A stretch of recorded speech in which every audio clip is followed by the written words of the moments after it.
Hello everyone, welcome back to our channel. जैसे कि आपको पता है कि हरियाणा टेट के एग्जाम के लिए हम अपना टीजीटी साइंस बायोलॉजी का सिलेबस कंप्लीट कर रहे हैं। आज हम कवर करेंगे बॉडी मूवमेंट्स। तो इससे पहले मैं आपको क्या क्या टॉपिक कंप्लीट करा चुकी हूँ। माइक्रो ऑर्गेनिज्म का टॉपिक मैं आपको कंप्लीट करा चुकी हूँ, फूड का टॉपिक हम कंप्लीट कर चुके हैं, टिश्यू का टॉपिक हम कवर कर चुके हैं, डाइवर्सिटी यूनिट हम कवर कर चुके हैं, the world of the living topic हम कवर कर चुके हैं। उसके अलावा 2021, 2022, 2023 के जो बायोलॉजी के क्वेश्चन पूछे गए थे वो मैंने आपको कवर कराए हैं। आप जाकर प्लेलिस्ट में ये सारे टॉपिक्स देख सकते हैं। उसके बाद जो आज टॉपिक हमें पढ़ना है वो है बॉडी मूवमेंट्स, जिसमें आपसे एक्सपेक्ट किया गया है कि आपको एनिमल्स के अंदर मूवमेंट पढ़नी है, ह्यूमन बॉडी और उसकी मूवमेंट को पढ़ना है, और उसके बाद हमारा नेक्स्ट टॉपिक होगा control and coordination in plants and animals. तो आज हम पढ़ेंगे मूवमेंट का टॉपिक, यानी कि ये पार्ट 1 रहेगा।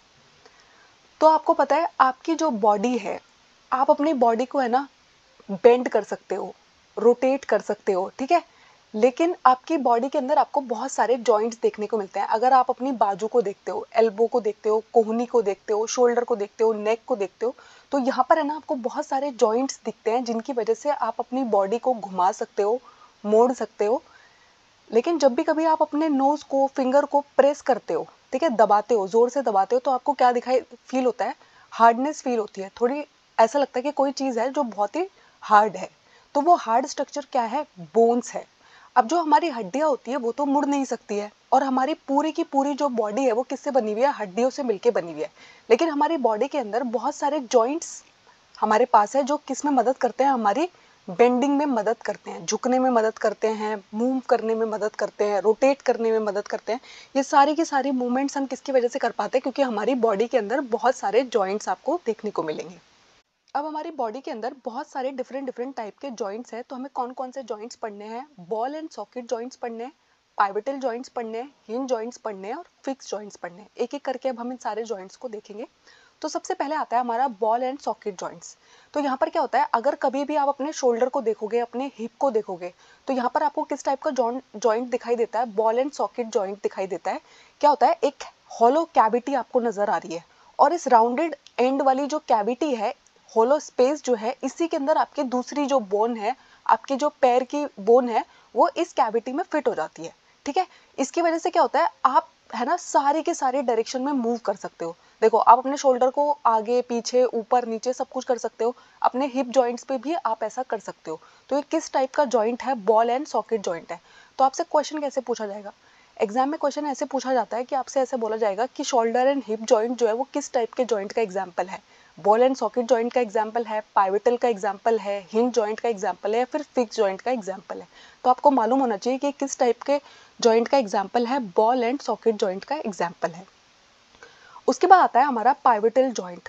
तो अगर आप अपनी गर्दन को देखोगे, ठीक है, तो आपका जो हेड है और आपकी जो नेक है वो किस जॉइंट से जुड़े हुए हैं एक दूसरे से? आपस में पाइवटल जॉइंट आपको वहां पर देखने को मिलता है, ठीक है। आप अपने सर को आगे घुमा सकते हो, पीछे घुमा सकते हो, लेफ्ट टू राइट ले जा सकते हो, लेकिन आप 360 यानी कि सारे के सारे डायरेक्शन में मूव नहीं कर सकते हो, ठीक है। आप पीछे ले जा सकते हो, लेकिन एक लिमिट है पीछे ले जाने की, ठीक है। रोटेट करने की एक लिमिट है, लेकिन कंप्लीटली 360 डिग्री आप नहीं मूव कर सकते। तो हमारा जो हेड और नेक का जॉइंट है वो कैसा जॉइंट है? पाइवटल जॉइंट है। उसके बाद आता है हमारा हिंज जॉइंट। तो कभी भी अगर आप अपने घर के दरवाजों को है ना बार बार खोलोगे बंद करोगे, खोलोगे बंद करोगे, तो आप देखोगे कि आपके डोर्स के अंदर है ना हिंजेस लगे हुए हैं। तो जो किस में मदद करते हैं? बैक एंड फोर्थ मूव करने में मदद करते हैं। तो हमारी एल्बो के पास भी है ना सेम यही जॉइंट होता है हमारा। इसको हम क्या बोलते हैं? हिंज जॉइंट बोलते हैं, जिसमें आप सिर्फ बैक एंड फोर्थ मूवमेंट कर सकते हैं। आपकी जो कोहनी है, आपकी जो एल्बो है, वो किस तरीके का मूवमेंट दिखाती है? बैक एंड फोर्थ मूवमेंट ही दिखा पाती है। उसके बाद आते हैं फिक्स जॉइंट्स, ठीक है।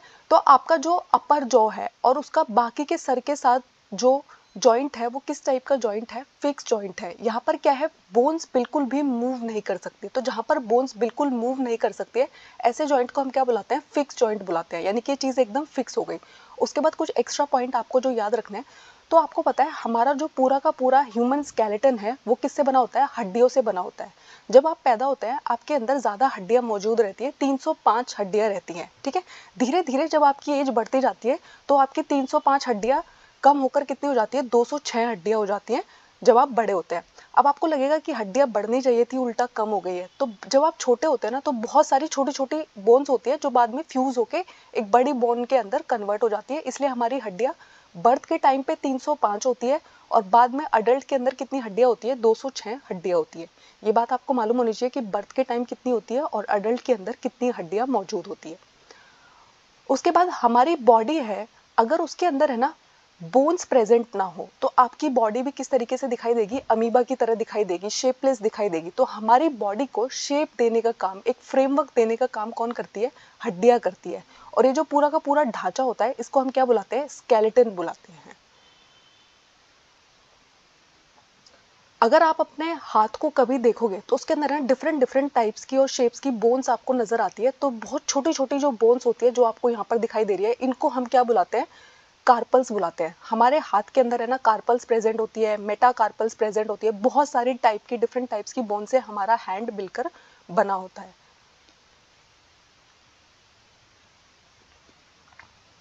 उसके अलावा अगर आप देखोगे आपके चेस्ट रीजन को, अगर आप कभी भी टच करोगे तो आपको है ना वहां पर ऐसा लगेगा कि एक स्ट्रक्चर आपको फील होगा। तो वो स्ट्रक्चर क्या होता है, हमारा रिब केज होता है। और हमारे रिब केज के अंदर टोटल कितनी बोन्स होती है, टोटल 24 बोन्स होती है। 12 एक साइड पर होती है, 12 दूसरे साइड पर होती है। अब हमारा जो रिब केज है उसका हमारी बॉडी के अंदर क्या फंक्शन है, तो आपको पता है हमारे जो लंग्स है, हमारे जो फेफड़े है, हमारा जो हार्ट है, ठीक है, वो है ना बहुत ही सॉफ्ट ऑर्गन्स है। तो उनको है ना किसी भी इंजरी से बचाना, उनको एकदम प्रोटेक्टेड रखना, हमारे जो लंग्स है वो कोलैप्स ना कर जाए, किसी भी इंजरी से उनको प्रोटेक्टेड रखना, ये सारे के सारे फंक्शन कौन प्ले करता है, हमारा रिब केज प्ले करता है। वो क्या करता है, हमारे सारे इंटरनल ऑर्गन्स को प्रोटेक्टेड रखता है इस केज के अंदर। तो आपको मालूम होना चाहिए कि हमारे रिब केज के अंदर टोटल कितनी बोन्स होती है और एक साइड पर कितनी बोन्स होती है। टोटल 24 बोन्स है और वन साइड पे कितनी होती है, 12 रिब्स होती है। उसके अलावा कभी भी अगर आप अपनी बैक को टच करते हो तो आपको वहां पर है ना एक बहुत लंबी सी बोन फील होती है, जिसको हम क्या बुलाते हैं, बैक बोन बुलाते हैं, जिसके अंदर है ना बहुत सारी छोटी छोटी छोटी हड्डियां आपको दिखाई देगी, जिसको हम क्या बोलते हैं, वर्टिब्रल बोलते हैं। आपको पता है जो कॉर्डेट्स एंड नॉन कॉर्डेट्स होते हैं उनमें डिफरेंस क्या होता है, कि कॉर्डेट्स के अंदर है ना वर्टिब्रल कॉलम प्रेजेंट होता है और हमारी बैक बोन टोटल कितनी हड्डियां उसके अंदर प्रेजेंट है, 33 हड्डियां हमारी बैकबोन के अंदर प्रेजेंट रहती है। आपसे एग्जाम में ये क्वेश्चन पूछा जाता है कि रिब केज में कितनी बोन्स है, वर्टिब्रल कॉलम में कितनी बोन्स है, ठीक है। उसके अलावा आपके बैक के अंदर और कौन कौन सी इंपॉर्टेंट बोन्स प्रेजेंट है, तो आपकी शोल्डर बोन्स जो है वो बहुत इंपॉर्टेंट है। उसके अलावा जो आपका स्टमक से नीचे वाला रीजन होता है, आपका हिप रीजन होता है, वहां पर क्या प्रेजेंट होती है, आपकी पेल्विक बोन्स प्रेजेंट होती है, जो आपकी किस में मदद करती है, बैठने में मदद करते हैं। आप बैठ पाते हो क्यों, क्योंकि आपके पास पेल्विक बोन्स प्रेजेंट है। अगर आपकी पेल्विक बोन टूट जाती है तो आप आराम से बैठ नहीं पाएंगे, ठीक है। उसके बाद अगर आप अपने खोपड़ी को देखते हैं, स्कल को देखते हैं, तो उसके अंदर है ना बहुत सारी बोन्स आपको दिखाई देंगी और वो बहुत सारी बोन्स क्या है, छोटी छोटी बोन्स है और वो आपस में जॉइंट रहती है। उनका भी एक बहुत इंपॉर्टेंट फंक्शन है। आपको पता है आपका जो ब्रेन है वो भी बहुत ही डेलिकेट ऑर्गन है, उसको प्रोटेक्ट करने का काम कौन करता है, हमारा स्कल करता है। तो हमारा स्कल हमारे ब्रेन को एकदम प्रोटेक्टेड रहता है, ठीक है। अब देखो हमारी बॉडी में ना कुछ ऐसे भी पार्ट होते हैं जिनको है ना वो इतने हार्ड नहीं है, ठीक है, बोन्स की तरह इतने हार्ड नहीं है और इनको हम बेंड कर सकते हैं और इन्हीं को हम क्या बुलाते हैं, कार्टिलेज बुलाते हैं। देखो अगर आप अपने कान को है ना प्रेस करने की कोशिश करोगे तो आप उसको प्रेस कर पाते हो इजीली एज कम्पेयर टू अगर आप अपने हाथ को दबाने की कोशिश करोगे या किसी और ऑर्गन को प्रेस करने की कोशिश करोगे। क्यों, क्योंकि आपका जो कान है वो किससे बना हुआ है, ईयर लोब जो है वो किससे बने हुए हैं, कार्टिलेज टिश्यू से बने होते हैं। उसके बाद आपकी जो बोन्स है वो मूव कर पा रही है, ठीक है। तो वो मूव किसकी मदद से कर पाती है, क्योंकि बहुत सारी मसल्स प्रेजेंट है हमारी बॉडी के अंदर। जितने भी मूवमेंट्स हम कर पाते हैं वो किस वजह से कर पाते हैं, क्योंकि हमारी बोन्स के साथ क्या अटैच है, मसल्स अटैच है, ठीक है।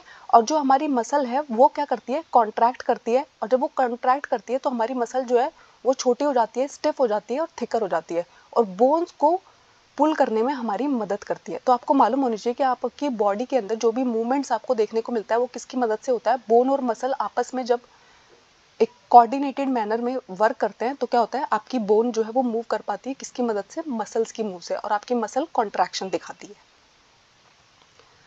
अब आपकी मसल्स काम कैसे करती है, तो आपकी मसल्स जो है वो पेयर में काम करती है, उनमें से एक कॉन्ट्रैक्ट करेगी तो बोन जो है वो पुल हो जाती है उसी डायरेक्शन में, और जो दूसरे वाली मसल होगी वो क्या करेगी, उस टाइम रिलैक्स कर रही होगी। एक कॉन्ट्रैक्ट करेगी, दूसरी रिलैक्स करेगी।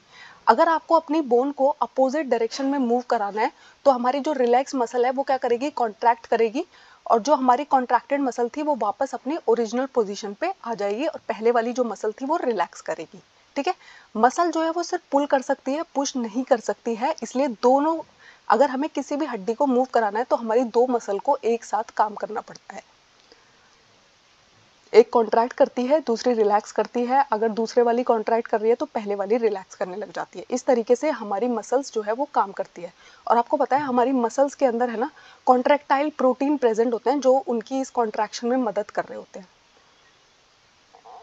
उसके बाद आता है, ये तो थी ह्यूमंस के अंदर किस तरीके के जॉइंट्स आपको देखने को मिलते हैं, किस तरीके के मूवमेंट देखने को मिलते हैं। उसके बाद आता है हमारा अर्थवॉर्म, ठीक है, हमारा केचुआ। तो आपको पता है जो हमारा केचुआ होता है उसकी जो पूरी की पूरी बॉडी है उसमें ना आपको बहुत सारी रिंग्स देखने को मिलती है, ठीक है, सेगमेंट्स देखने को मिलते हैं, और इन सेगमेंट्स को हम क्या बुलाते हैं, मेटामर्स बुलाते हैं। हमारे अर्थवॉर्म के पास कोई भी बोन्स प्रेजेंट नहीं है, इसकी मसल्स जो है वो ही इसकी बॉडी में मूवमेंट में हेल्प करती है। तो आपको मालूम होना चाहिए कि अर्थवॉर्म के पास कोई भी बोन प्रेजेंट नहीं है और उसके अंदर जो सारी की सारी मसल्स है वही उसकी बॉडी को मूव कराने में हेल्प करती है। तो सबसे पहले अर्थवॉर्म क्या करता है, अपनी फ्रंट पार्ट को, जो बॉडी का फ्रंट पार्ट है उसको थोड़ा आगे रख देता है, ठीक है, उसको एकदम फिक्स करके आगे उसने रख दिया। उसके बाद उसका जो पीछे वाला पार्ट है वो उसको आगे लेके जाता है, ठीक है। इस तरीके से उसकी बॉडी मूवमेंट करती है, ठीक है। अर्थवॉर्म को अगर आप देखोगे ना तो उसकी बॉडी पे है ना आपको बहुत छोटे छोटे छोटे हेयर्स दिखाई देते हैं जिनको हम टाइनी ब्रिसल्स बुलाते हैं, जो उसकी है ना जमीन पे चलने में एक अच्छी ग्रिप प्रोवाइड करने में बहुत ज्यादा मदद करती है। यानी कि आपका अर्थवॉर्म जो है अगर उसे किसी भी सरफेस पे चलना, देखो जैसे हमें एक स्लिपरी सरफेस पे चलना होता है ना तो हम बहुत फ्रिक्शन वाली चप्पल पहनते हैं ताकि हम वहाँ बहुत आराम से चल पाए। अगर आप भी बहुत स्लिपरी कुछ पहनेंगे तो आप गिर जाएंगे। तो वैसे ही है ना हमारा अर्थवॉर्म क्या करता है, उसके पास बहुत सारे हेयर्स प्रेजेंट है जो ग्राउंड को ग्रिप करने में उसकी मदद करते हैं, जिसकी वजह से वो आराम से जमीन पर चल पाता है। अर्थवॉर्म क्या करता है, मिट्टी को खाता है और जितना भी अनडाइजेस्टेड पार्ट है उसको बाहर फेंकता रहता है, यानी कि अपनी बॉडी के अंदर से मिट्टी निकाल निकाल के बाहर फेंकता रहता है। इसलिए है ना इसकी वजह से क्या होता है, सॉइल की जो पोरोसिटी है वो बहुत ज़्यादा इंक्रीज हो जाती है। इसलिए अर्थवॉर्म को हम फार्मर का फ्रेंड भी बुलाते हैं। बहुत बार एग्जाम में पूछा जाता है कि उस ऑर्गेनिज्म का नाम बताइए जिसको फार्मर का फ्रेंड बोला जाता है, ठीक है, किसान का दोस्त बोला जाता है। तो हमारा जो अर्थवॉर्म है वो क्या करता है, किसान का दोस्त होता है। और देखो इस तरीके से आपको है ना अर्थवॉर्म के अंदर बहुत सारे सेगमेंट्स दिखाई देंगे, रिंग्स दिखाई देगी, जिनको हम क्या बुलाते हैं, मेटामर्स बुलाते हैं।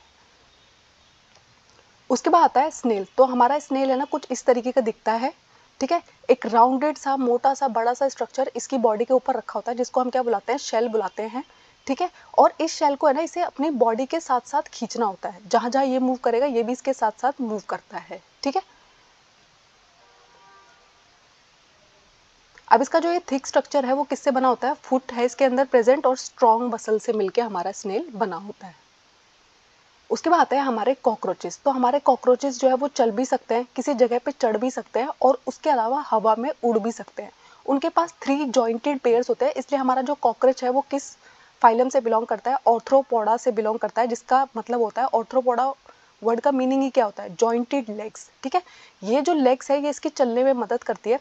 इसकी जो बॉडी होती है वो उसके ऊपर एक हार्ड आउटर स्केलेटन आपको दिखाई देता है। यहाँ पर मेंशन नहीं किया गया लेकिन मैं आपको बता दूं कि वो किसका बना होता है, काइटिन नाम के प्रोटीन का बना होता है, ठीक है। बहुत सारी प्लेट से मिलकर इसका स्केलेटन बना हुआ है जो इसकी किस में मदद करती है, मूवमेंट में मदद करती है। उसके अलावा आपको कॉकरोचेस में 2 विंग्स भी देखने को मिलेंगे। 3 पेयर्स ऑफ जॉइंटेड लेग्स देखने को मिलते हैं, 2 पेयर्स ऑफ विंग्स देखने को मिलते हैं। उसके अलावा अगर आप बर्ड्स को देखोगे तो बर्ड्स जो है वो बहुत आसानी से उड़ सकते हैं। तो आपने कभी सोचा कि उनकी बॉडी किस तरीके से अडेप्ट कर गई कि वो उड़ पा रहे हैं। तो उनकी जो हड्डियां है ना वो खोखली है और बहुत ही ज़्यादा हल्की है, जो किस में मदद करती है, उनकी उड़ने में मदद करती है। उनके जो हिंड लिम्स है वो तो वॉकिंग के लिए इस्तेमाल होते हैं, पर्चिंग के लिए इस्तेमाल होते हैं, ठीक है। और उनके जो फोर लिम्स है वो क्या है, मॉडिफाइड है उड़ने के लिए, ठीक है। क्योंकि उनके जो फोरलिम्स है वो किस में मॉडिफाइड हो गए हैं, विंग्स में मॉडिफाइड हो गए हैं। उनकी जो शोल्डर बोन्स है वो बहुत ज़्यादा स्ट्रॉन्ग होती है। उसके अलावा उनकी जो ब्रेस्ट बोन है वो उनकी किस में मदद करती है, फ्लाइट के दौरान बहुत ज़्यादा मदद करती है, उनके विंग्स को ऊपर नीचे करने में उनकी मदद करती है। तो आपको याद रखना है कि हमारे बर्ड्स क्यों उड़ पाते हैं, क्योंकि जो उनके फोरलिम्स है वो किस में मॉडिफाइड हो गए हैं, विंग्स में मॉडिफाइड हो गए हैं। उल्टा उनकी जो हड्डियां है वो बहुत ज़्यादा हल्की होती है और खाली होती है। उसके बाद आती है हमारी फिश। तो आपको पता है फिश जो है वो एक एक्वेटिक एनिमल है, पानी के अंदर रहती है और उसकी जो बॉडी है वो स्ट्रीमलाइन है। स्ट्रीमलाइन बॉडी का मतलब होता है अगर आप उसके फ्रंट पोर्शन को देखोगे, टेल पोर्शन को देखोगे, वो बहुत ही नैरो है और उसका जो बीच वाला पार्ट होता है, उसका मिडिल पोर्शन जो है वो क्या है, मोटा होता है, वाइडर होता है, ठीक है। और इस स्ट्रक्चर को हम क्या बुलाते हैं, स्ट्रीमलाइन बॉडी बुलाते हैं, ठीक है। उसके अलावा फिश का जो स्केलेटन होता है उस पर बहुत ज़्यादा स्ट्रॉन्ग मसल्स प्रेजेंट होती है और ये स्विमिंग में उसकी मदद करती है। उसके बाद आता है स्नेक। तो आपने देखा होगा स्नेक जो है जब वो ग्राउंड पे मूव कर रहा होता है तो वो ऑसिलेटरी मूवमेंट दिखा रहा होता है और इस ऑसिलेटरी मूवमेंट का एक स्पेशल नाम है जिसको हम क्या बोलते हैं, स्नेक क्या करता है, स्लिदर करके चलता है। स्नेक की एक बहुत लॉन्ग बैकबोन होती है, बहुत सारी पतली पतली मसल्स भी उसके पास प्रेजेंट है जो एक दूसरे से कनेक्टेड रहती हैं, चाहे वो एक दूसरे से दूर भी हो। और जितनी भी मसल्स जो है वो इंटरकनेक्ट करके रखती है उसकी बैकबोन को, उसकी रिब्स को, उसकी स्किन को, ठीक है। और आपने अगर आपने स्नेक को चलते हुए देखा है तो आपने देखा है ना वो कितने सारे कर्व बना बना के जा रहा होता है, लूप बना बना के जा रहा होता है, ठीक है। अब जब वो लूप बनाता है तो इसकी वजह से क्या होता है, उसकी बॉडी आगे ग्राउंड पे मूव करती है और हर लूप की वजह से उसे क्या मिलता है, पुश मिलता है, जिसकी वजह से है ना वो बहुत ज़्यादा स्ट्रेट लाइन में नहीं ट्रैवल करता, बहुत सारे लूप्स बना बना के जा रहा होता है और बहुत तेज़ी से चल रहा होता है। आपने देखा होगा स्नेक कभी भी स्ट्रेट लाइन में नहीं जा रहा होता है, वो क्या कर रहा होता है, लूप बना बना के जा रहा होता है। Thank you. आई होप इस टॉपिक में आपको कोई डाउट नहीं है। अगर कोई डाउट है तो मुझे कमेंट्स में ज़रूर बताइएगा। हमारे चैनल को लाइक कीजिएगा, शेयर कीजिएगा, सब्सक्राइब कीजिएगा।